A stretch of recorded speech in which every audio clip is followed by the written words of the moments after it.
Задачи в условиях, сопряженных с риском для жизни. Их выполнял батальон 19-й отдельной мотострелковой бригады Южного военного округа.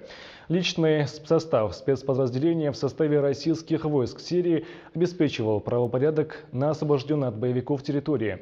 После выполнения задания военнослужащие прибыли в Ингушетию. В аэропорту их встретили представители Минобороны, руководство республики, сослуживцы и родственники. С благополучным возвращением на родину их поздравили наши корреспонденты. На родной земле личный состав батальона специального назначения 19-й отдельной мотострелковой бригады встречали первые лица республики, представители Министерства обороны Южного военного округа, ветеранских и общественных организаций, сослуживцы, родные и близкие. С июля прошлого года военные и полицейские выполняли задачи по охране важных объектов группировки российских войск в Сирии. Организовывали сопровождение гуманитарных колонн и безопасность при проведении гуманитарных акций, обеспечивали правопорядок и безопасность мирных жителей в освобожденных населенных пунктах.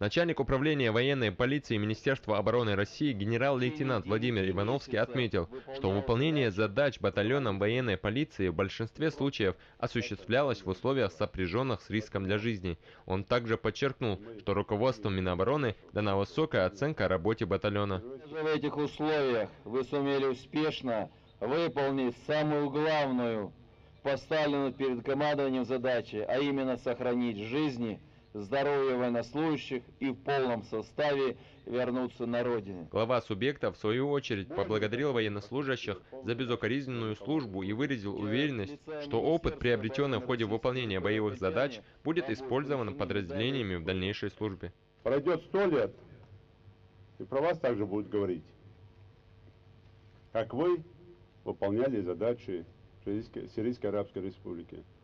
Пройдет некоторое время, я уверен, наступит мир, и вашими именами, я уверен, будут названы в том числе улицы, школы.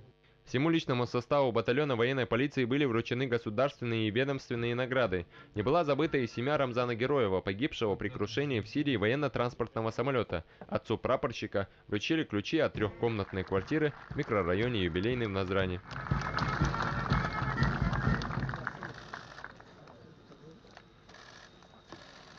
Завершилась торжественная встреча парадным маршем военнослужащих. Ислам Дударов, Малсык Игиев, Данил Тимурзиев, Вести, Ингушетия.